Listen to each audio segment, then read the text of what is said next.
Hello, all, and welcome to Neil's World, where I document and share my journey to financial freedom.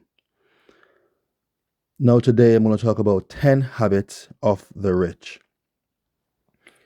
These 10 habits, if you implement them in your life, you will see change.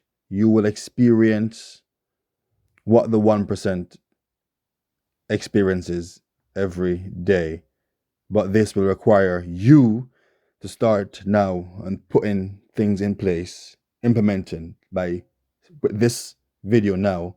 Take notes, log what you're hearing, and see how you can implement those to your life. If you're listening to videos or you are taking in content that is adding value to your life and you're not taking any notes at all, how are you going to remember what the steps are? So I implore you, take notes so you can put these in practice. Now, these habits the rich has, they weren't just overnight. They were stages and they took time to develop and be conditioned in that way. And that all came together by first having a system. And you can only have a system in place if you have a plan. Which brings me to the first topic. The rich plans. And when I say they plan, they don't just plan for tomorrow or today. They plan generational. Every wealthy person you can think of, they are doing things so their families, their kids, and their grandchildren's children can have a life of wealth when they have passed. Because we all know life does not go on forever and tomorrow isn't promised. But for you, it may not be, but for your grandchildren, they'll be there tomorrow. And you want them to live better than you have. They should be able to travel and experience life instead of being stuck in the matrix, in the circle, doing a 9 to 5 and don't feel fulfilled. We need to live a life where we actually feel like we are adding value. We feel valued. And we know that we are adding value to the people we come around. But first, we need to have a plan in place, a system, and then that gets passed on generation by generation. And the plan, financial literacy, should be the first thing. Understand how money works and how you can use it to bring you to all the opportunities that lies ahead. How can you add value in your current space where you are now? You have a 9 to 5, use it as your foundation. The second topic is risk tolerance. So, where the rich strives with this is because they have money to allow them to take risks without affecting their day to day life. And they are able to risk £100,000 to invest in a stock or a startup company. Whereas a poor person really can't afford to do that because every penny that comes in, it goes towards paying a bill. But a person who's wealthy, they know that money has to be in motion and money has to work. So they have a higher threshold for that risk. They can absorb a lot more without affecting their lifestyle. And it's all done because they plan and they understand the inner workings of all this. They've got fund managers who can explain to them what it is. They understand where their money goes. They know how much capital is coming in and they know exactly where the money is going and how to utilize this to their advantage. And I think this is where we all can take an example from. Understand your risk tolerance If we understood our risk tolerances, we wouldn't have gone and used a credit card knowing that we don't have enough money to pay that £100, £200 back. Next, I want to talk about calculated risk. Look, let's use Elon Musk, for example. He sold PayPal, and once he sold PayPal, he utilized all that money and he invested it, all of it, every single penny, in SpaceX, Solar City, and Tesla, without even having to worry, okay, how am I going to eat tomorrow? Because he sat down with his managers and they calculate the risk versus reward. And he knows it had a high chance of succeeding. So he went ahead and did that risk. If we implement this in our life, then financial freedom surely is going to be ours, isn't it? We will be able to monitor how we're spending, keep track of it all, know where our money is going in and out. So then we'll, one, have a high, understand our risk tolerance level, and two, we'll know what risk we can take by calculating the risk reward ratio. We can then go off and experience these things, experience success.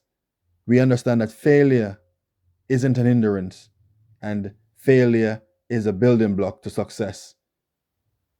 And the poor side of life, we are always saying, nah, I don't have money to do that.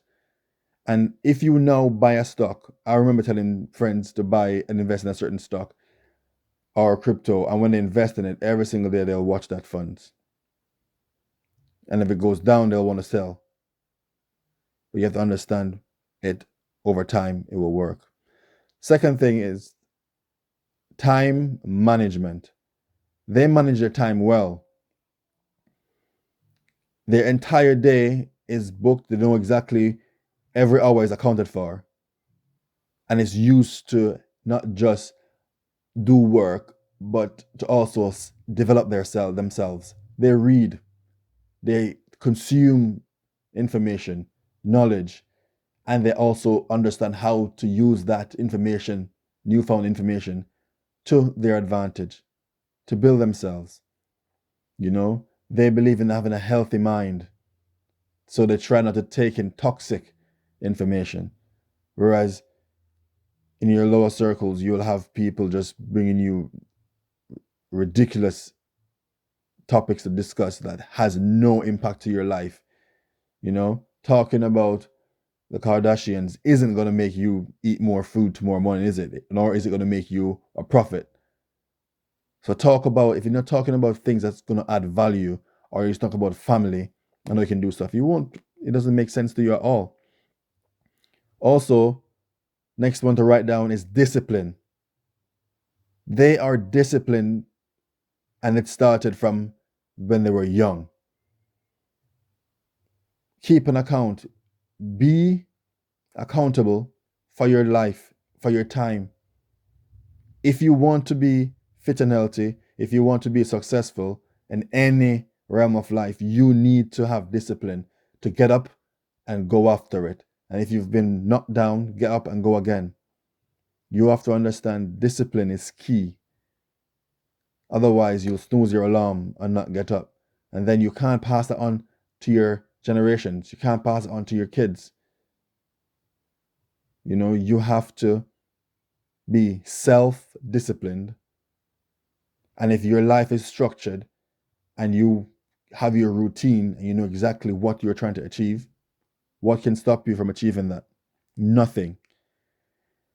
Also, to add, the rich has multiple streams of income. And yes, you're going to say to me now, but I've got 4 jobs, I've got 3 jobs, I've got 2 jobs.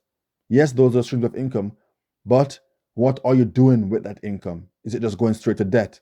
Because we know that the person who borrows is a slave to the lender. Because every time, every hour you work belongs to them. They dictate when you start working, when you stop working, because that bill needs to be paid. And there's repercussions for not paying those said bills.